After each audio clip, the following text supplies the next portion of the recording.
സാങ്കേതിക തകരാറിനെ തുടർന്ന് തിരുവനന്തപുരത്ത് നിലത്തിറക്കിയ ബ്രിട്ടീഷ് യുദ്ധവിമാനം തിരികെ യുകെയിൽ പോകാൻ സാഹചര്യം തെളിയുന്നു. ഇന്ന് തകരാർ പരിഹരിക്കാനാകുമെന്നാണ് കരുതുന്നത്. അങ്ങനെയെങ്കിൽ ബുധനാഴ്ച വിമാനം ഇംഗ്ലണ്ടിലേക്ക് പോകും.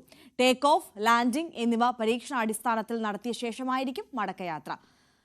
സാരംഗ് സുധാകരൻ കൂടുതൽ വിശദാംശങ്ങളുമായി നമുക്കൊപ്പം ചേരുകയാണ്. സാരംഗ്, അങ്ങനെ F-35 തിരികെ മടങ്ങാനുള്ള വഴി തെളിയുകയാണല്ലേ?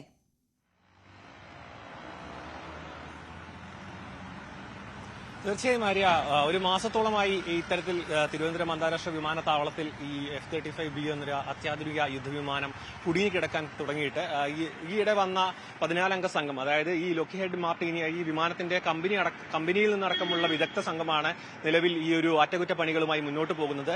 ഈ ഒരു ഹൈഡ്രോളിക് സംവിധാനത്തിനേറ്റ തകരാറാണ് ഇത്തരത്തിൽ ഈ ഒരു വിമാനം ഇവിടെ കുടുങ്ങിക്കിടക്കാനുള്ള സാഹചര്യം ഉണ്ടായത്. മാത്രമല്ല, ഈ ഒരു തകരാർ പരിഹരിക്കുന്നതിനോടൊപ്പം തന്നെ ഈ ഒരു തകരാറിലേക്ക് എത്താനുള്ളൊരു കാരണം എന്താണെന്ന് കൂടി പഠിച്ചതിന് ശേഷം പഠനം കൂടി ഇതിനൊപ്പം നടക്കുന്നുണ്ട്. കാരണം ഇത്തരത്തിലൊരു അഭിമാനത്തിനേറ്റ ഒരു ക്ഷതം എന്ന രീതിയിലാണ് ഈ ഒരു F-35B വിമാനത്തിന്റെ കാര്യത്തിൽ നമുക്ക് നോക്കുകയാണെങ്കിൽ കാണാൻ കഴിയുന്നത്.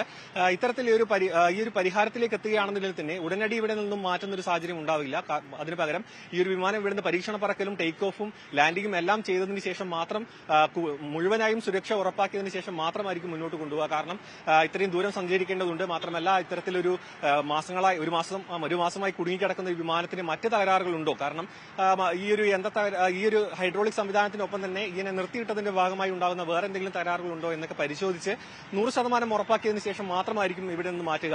അല്ലാത്ത പക്ഷം നമ്മൾ മുൻപ് റിപ്പോർട്ട് ചെയ്ത പോലെ തന്നെ മറ്റൊരു വലിയ യുദ്ധവിമാനം എത്തി ഇത്തരത്തിൽ അഴിച്ചു കൊണ്ടുപോകുന്നൊരു കാര്യവും പരിഗണനയിലുണ്ട്. പക്ഷേ ഏറ്റവും മുന്നോട്ട് നിൽക്കുന്നത് കാരണം ഇവിടുന്ന് പറത്തിക്കൊണ്ടുപോകാനുള്ള സാഹചര്യം തന്നെയാണ്. നിലവിൽ ഈ ഒരു ഹൈഡ്രോളിക് തകരാറുകൾ ഏകദേശം പരിഹരിച്ചു കഴിഞ്ഞു എന്നാണ് നമുക്ക് ലഭിക്കുന്ന വിവരം. അത്തരത്തിലെങ്കിൽ ബുധനാഴ്ചയോടുകൂടി ഇവിടെ നിന്നും മടങ്ങിപ്പോകുമെന്നാണ് നമുക്ക് ലഭിക്കുന്ന വിവരം. ആര്യ, തീർച്ചയായും സാരംഗ് സുധാകരനാണ് വിശദാംശങ്ങളുമായി ചേർത്തത്. നമുക്ക് മടങ്ങിയെത്താം.